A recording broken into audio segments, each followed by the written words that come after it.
आपने आंक डिफे को बहुत ही सरल और सटीक उदाहरणों से समझाया है।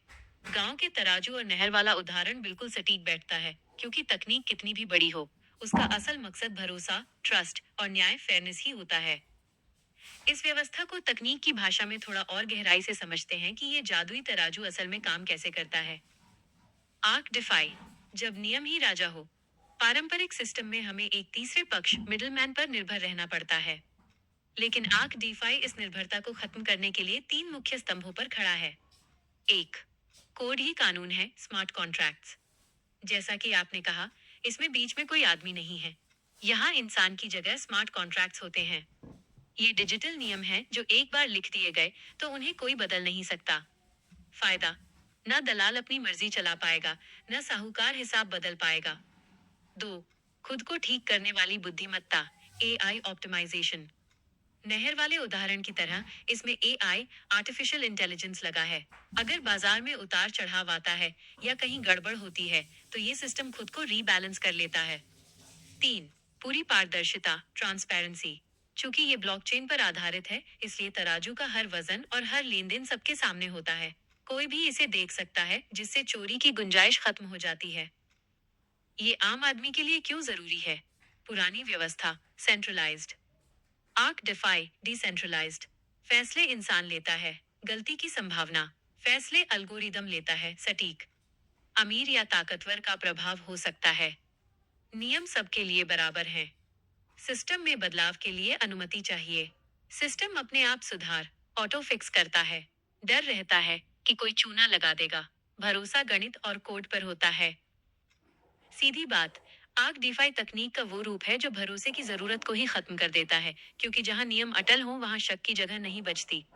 क्या आप चाहते हैं कि मैं इस सिस्टम के ऑटोमेटेड रीबैलेंसिंग, नहर वाले उदाहरण के बारे में थोड़ा और विस्तार से बताऊं कि ये असल में काम कैसे करता है? नहर वाले उदाहरण को ही थोड़ा और गहराई से समझते हैं। इसे तकनीक की भाषा में ऑटोमेटेड रीबैलेंसिंग या सेल्फ हीलिंग प्रोटोकॉल कहते हैं।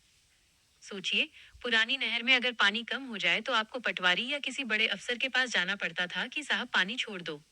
अगर अफसर सो रहा है या पक्षपाती है तो आपकी फसल सूख जाएगी। आर्क डीफे इस समस्या को कैसे हल करता है? इसके पीछे तीन मुख्य चरण काम करते हैं। एक, निरंतर निगरानी, रियल टाइम सेंसिंग। सिस्टम में सेंसर, जिन्हें क्रिप्टो की दुनिया में ऑरिकल्स कहते हैं, लगे होते हैं। ये हर सेकंड डेटा देखते हैं।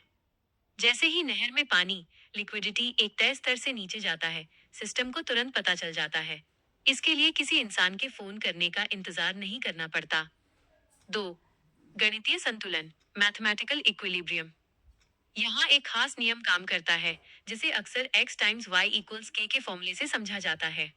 सरल शब्दों में, अगर एक तरफ वजन कम हुआ, तो दूसरी तरफ की कीमत या बहाव अपने आप बढ़ जाएगा ताकि संतुलन बना रहे।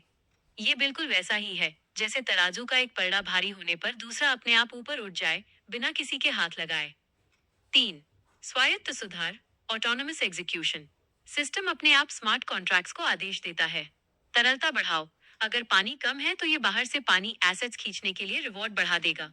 बहाव बदलो, अगर कहीं कचरा, बैड डेट, रिस्की एसेट्स जमा हो रहा है, तो ये उसे अपने आप सिस्टम से बाहर कर देगा। इसे एक उदाहरण से देखें। मान लीजिए गांव के साझा कोष पूल में खाद और बीज रखे हैं। अचानक बहुत सारे लोग बीज ले गए और बीज कम हो गए। पुराना तरीका, दुकानदार दाम बढ़ा देगा या अपने जानकारों को बीज बचाकर रखेगा। आग डिफाई तरीका, सिस्टम खुद ब खुद बीज की वैल्यू बढ़ा देगा और खाद देने वालों को ज्यादा फायदा देने लगेगा, ताकि लोग खाद जमा करें और बीज का स्टॉक फिर से संतुलित हो जाए। इस सिस्टम की सबसे बड़ी ताकत, ये सोता नहीं है, ये थकता नहीं है और ये रिश्वत नहीं लेता। ये 24 घंटे जागने वाला एक ऐसा डिजिटल चौकीदार है जिसके लिए नियम ही भगवान